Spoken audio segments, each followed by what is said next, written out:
Makikita CPR-8EA-9 stock ng NMAX, naka 12,000 km. Siguro pang NMAX B2 yung papalit natin ngayon, pero hindi sila parehas.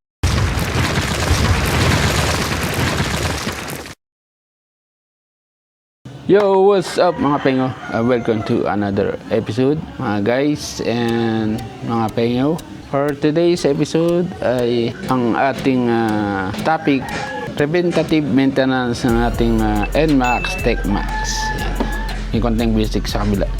Kala ko hindi magkaka-music, tuloy na natin. Nandito na eh. So may dalawang maintenance tayo na i-discuss sa NMAX TechMax na manual. Dito tayo magbabase saka sa experience sasabihin natin, pero sasabihin natin yung recommended na maintenance ng owner's manual.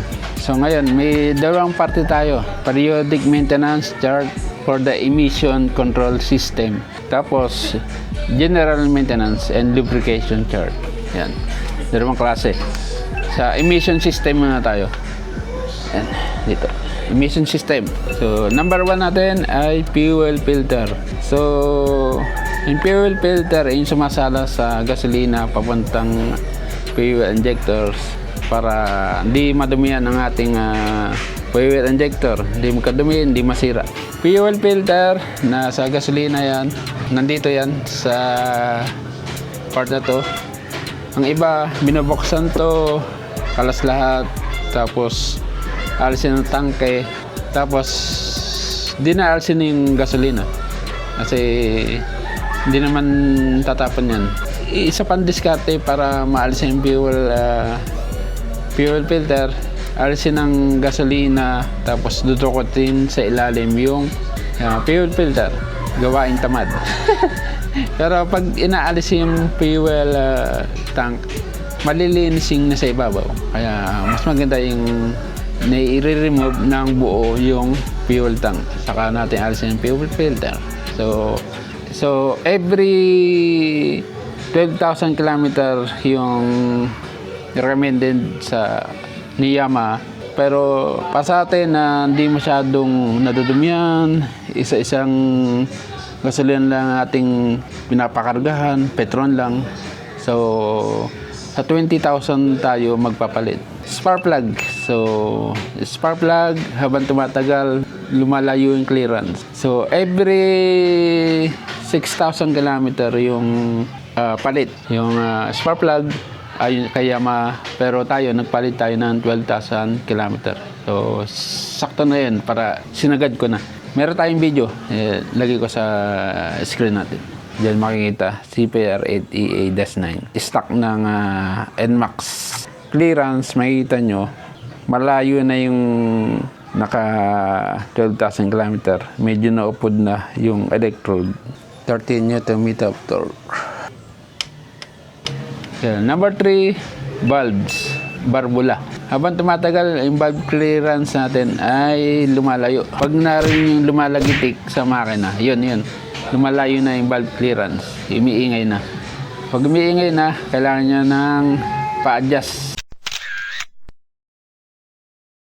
Dito sa manual, so every 7,000. So tayo every 12,000 ng ating pa-adjust ng valve clearance. So pares lang ng ng NMAX B2 or NMAX standard ang pag-adjust. Same lang, i-TDC mo, tapos buksan mo yung head, takip, des adjust ng valve clearance. So fuel injector. So wala namang wala man nire-require na linisin yung fuel injector. Ewan ko lang sa iba kung bakit nililinis nila. Pero dito sa maintenance chart ng Yamaha, walang replace ng fuel injector, walang cleaning. So ako, naglalagay ako ng PEA carbon cleaner. So nilalagay ito sa gas, isang full tank, lahat to 60 ml. 30 ml lang pala. 30 ml. Nalagay lahat sa gas full tank. So, number 5 natin ay exhaust system. Yung muffler natin. So, check natin. Siguro every year, every 1 year, tighten the bolt. Itong sa body, muffler body, tapos sa head, yung dalawang tornilyo doon, yung kinakabit natin, yun. Replace gasket if necessary. Yung yung asbestos, yung gasket na sa taas na may head. Yung kulay, bronze, yun, palit natin. Ay, nalimutan ko nga pala, sabihin sa inyo, yung valve clearance. Buksan niya yung upuan, kung ano yung mga dapat makita. Yung adjustment sa intake ng valve, kung ilan yung clearance ng intake saka exhaust. So, valve clearance intake is 0.10 to 0.14. Mamili na lang kayo kung ano gusto nyo. Pero yung pinalagay natin is 0.10, yung pinakang minimum. Kasi habang tumatagal, nagbabago yung clearance, no? Exhaust is 0.21 to 0.25 mm. Yun ang maintenance natin sa emission, yung dinadaanan ng gas. So, dito naman tayo sa general maintenance natin and lubrication chart. So, number 1, air filter element. Replace at 12,000 km. So, tama yung ginawa natin. 12,000 km, palit. Angat. Yan, kinakasya. Yung pamalit nito, siguro pang NMAX B2 yung papalit natin ngayon, pero hindi sila parehas. Nagtanong ako sa Yamaha dito sa Tanay, Rizal.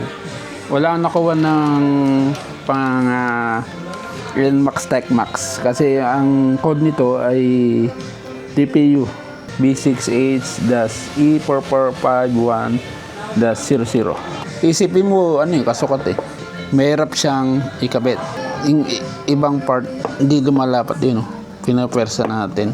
Pwedeng ilagay pansamantagal dahil wala pang stock ang Yamaha. Yung siyang patusok dito, ito umunahin muna sa kaliwa. Yan. Number 2, battery. So, check voltage saka pwede natin i-check dito yung voltage saka yung battery life nito kapag i-maximize 3 years. Battery life, battery voltage 12.5 volts. So, okay na okay yan. Very healthy. Number 3 natin ay yung brake pads. So, brake pads, nagpalit ako ng hanggang maupod. Naging manipis, wala na yung guhit-guhit. Pang NMAX B2 yung pinalit ko, Daytona yung pinalit ko. Parang maganda Nagpalit ako ng nasa 9,000 na yata or 10,000 yung nagpalit ako. Depende sa inyong driving habit. So, number 4 ay yung brake hoses. So, yung mga brake hose natin, dito, sa preno. Ito, yung alay na yan, harap saka likod. Yan ang likod, yung matabang hose. Ito, tinuturo ko. Yan.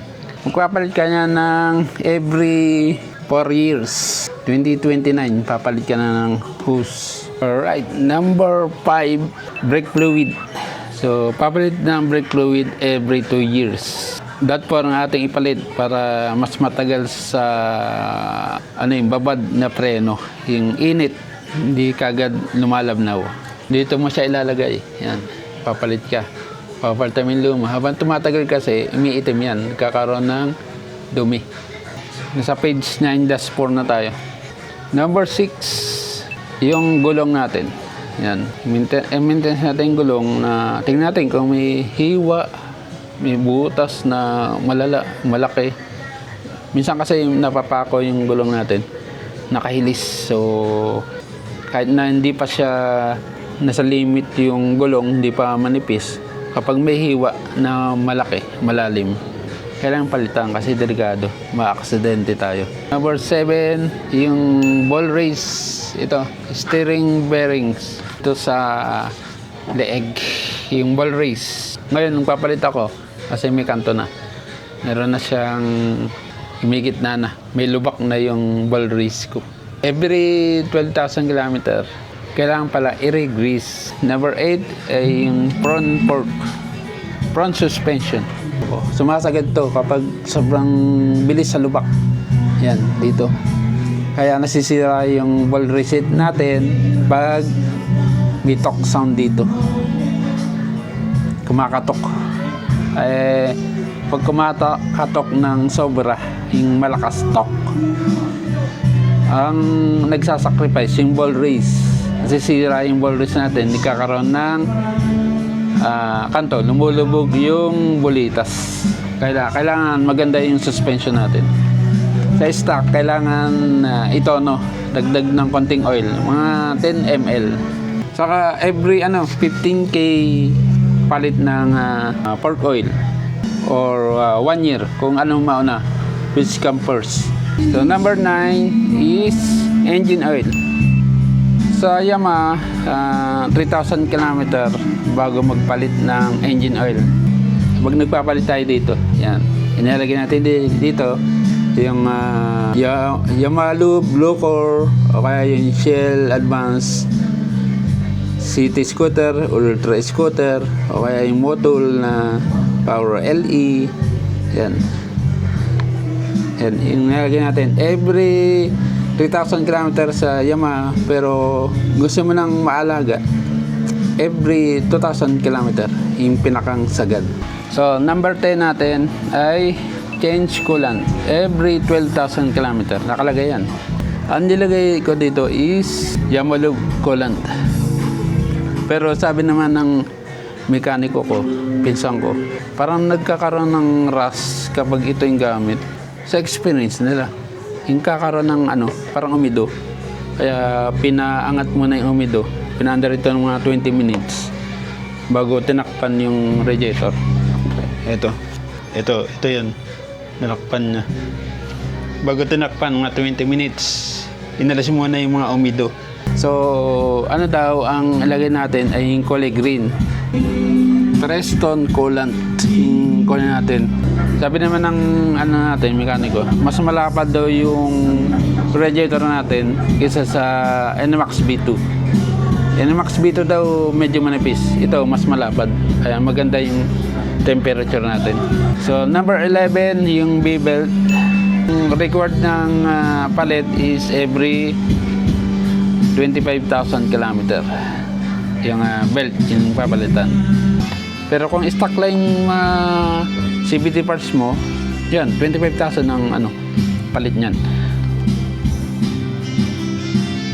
B-belt secondary sheave. Yung torque drive. Masikip kasi doon, hindi ko na mapapakita mo. Yung torque drive natin, kailangan nating i-lubricate ng every 12,000 km. Nandito yan. Pero ako, kung gusto kong maging maalaga, every 6,000 km, regress na tayo. So, anong grasa? Lithium grease. Meron din sa Yamaha. Pero ang ginagamit ko yung kay Cabro, kay Ginner 8, yung kulay blue, yung laman. Mas matagal ang buhay. Hindi siya natutunaw. Yan, maganda yun. Well, number 13, isama natin to. Nalimutan ko, no? Number 13, final transmission oil. Dito sa gear oil. Yan. Dito sa Yamaha ay every 12,000 km palit. Kasi hindi man yan dumudumi. Ito lang iniikutan yan. Yan. Kung nakita nyo ito, yung isang buong to, yung hinawakan ko, yun ang transmission gear. Yung oil nito, gear oil, merong 100 ml yung laman.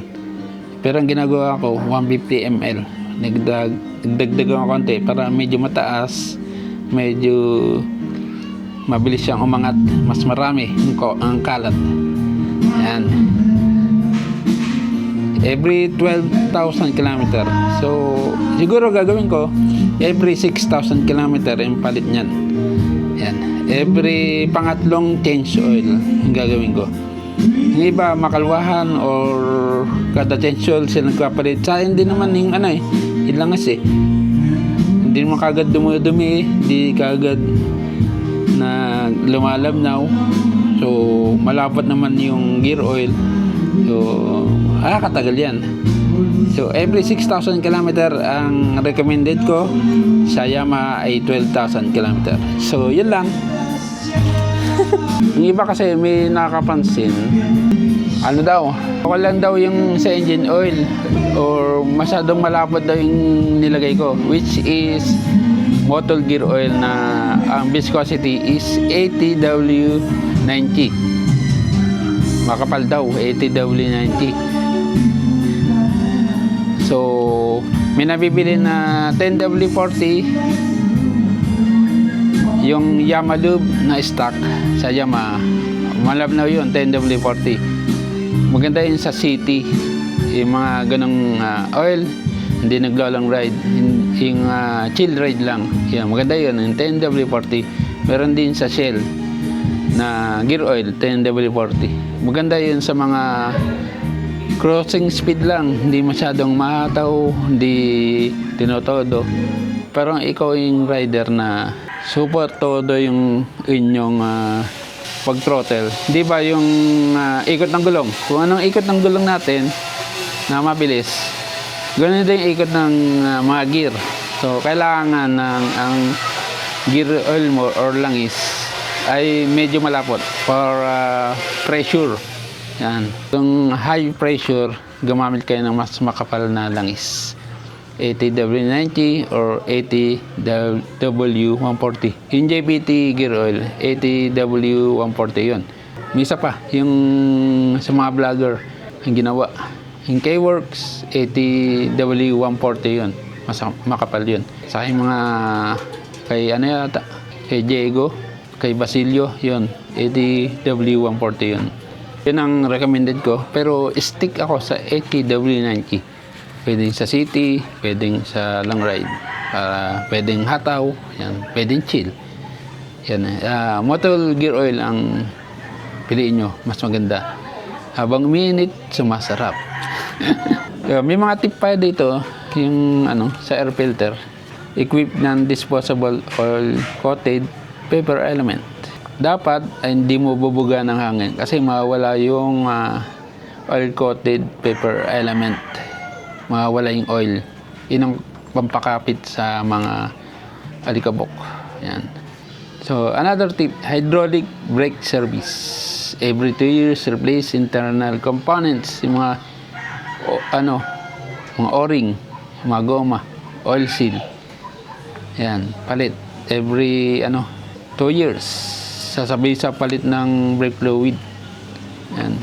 Siguro, pwede nang 4 years dito. Kasi, sa aking master cylinder, yung mga may spring dito, yung tinutulak yung palit yan. Yan ang palitan natin yun. Kahit hindi pa sira, hindi pa tumatagas.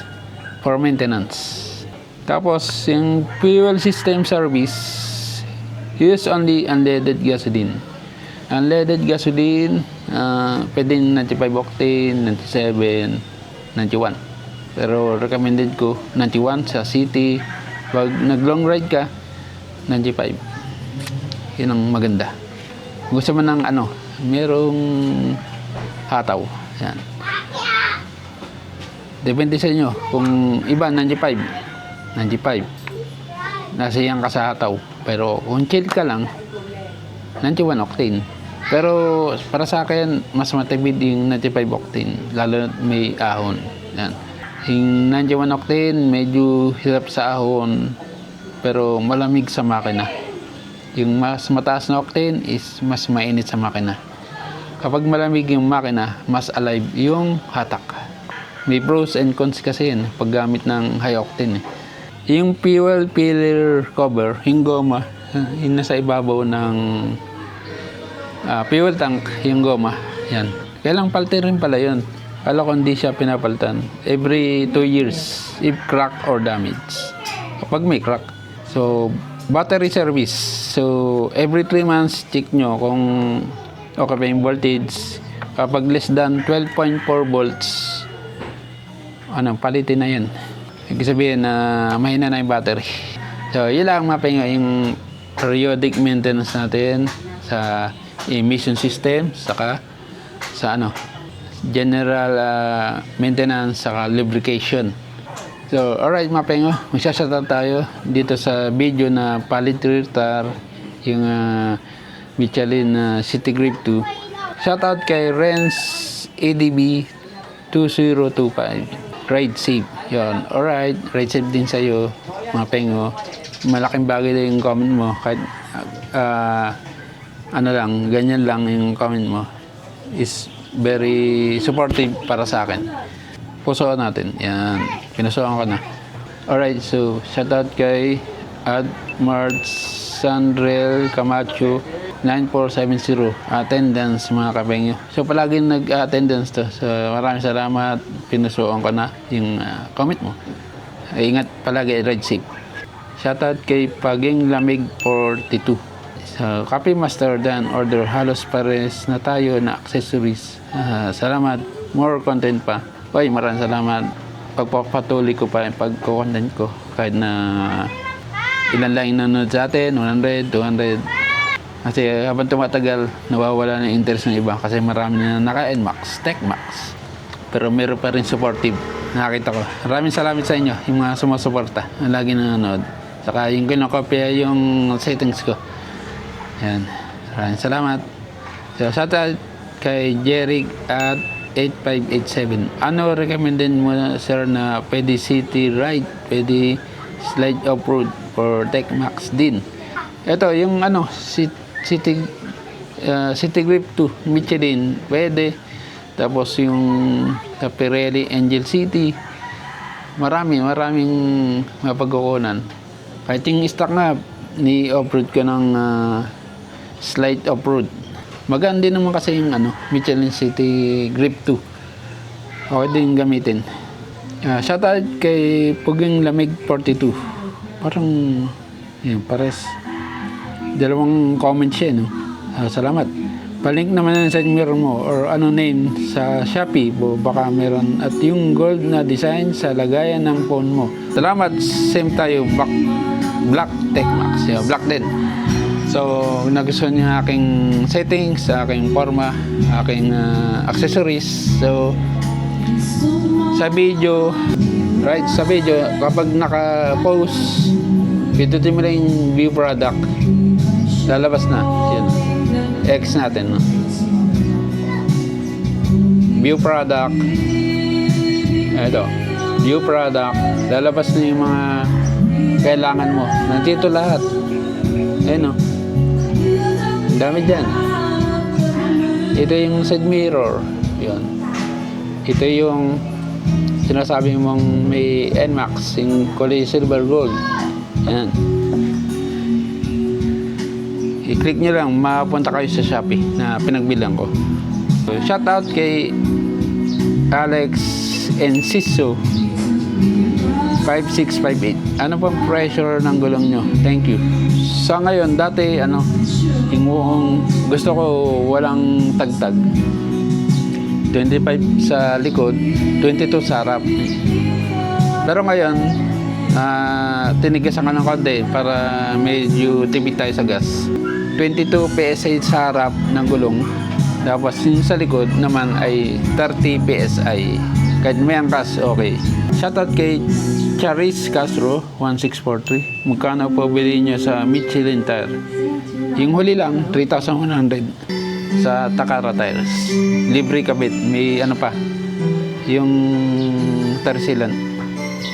And last na ating shoutout ay shoutout kay Juanki 433. Idol, may bagong labas ng Yamaha, yung Lexi. Sana daw, same daw makina sa Aerox saka sa NMAX. Same yung makina. Kaya lang isa yung shock, hindi siya dual shock. Nasa kaliwala yung shock niya, parang sa mga Mio. May gulay board siya, ibig sabihin yung tangke niya nasa may ilalim ng upuan. Tapos maliit ang U-box. Dito pa rin ako.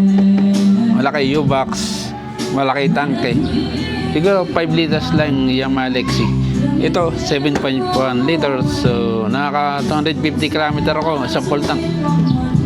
Pero kung sagad-sagad, siguro kaya ng 280, 200 hanggang maubos yung gas, hanggang tumirik. Pero for safe, blinking, 1 bar blinking, Magpapagas na ako. Tapos gusto ko pa rin yung NMAX. Alright, yun lang mapping. Yun ating vlog. May kumakanta na. Yun lang. Just support. Sa inyo lang ako kumukuha ng lakas ng pagbablog. Kahit na malanggas, may biyahe pa rin ako. Alright.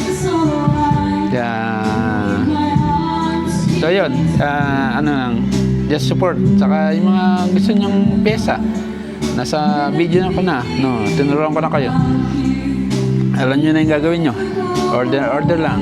Kapag may extra money kayo, huwag kayong order na utang. Bagay, ako umuutang sa Shopee. Pay later ako, tapos babayad ako sa 7-Eleven. Kung may nasa kayong pera na darating, yan, bili kayo. Pero kung sabihin yung papangutang nyo, huwag nyong munang bilhin. Mag-ipon muna kayo. Well, kada sahod nyo, mag-save ka ng 100, 200. Hanggang mabili nyo yung gusto nyong pyesa. Yan. Yan ang advice ko sa inyo. Yeah, alright, mapinga. Hanggang sa muli sa another episode. Click lang ang subscribe button and bell notification for more updates and episode. Alright, mapinga. Stay safe and ride safe always. And bye-bye.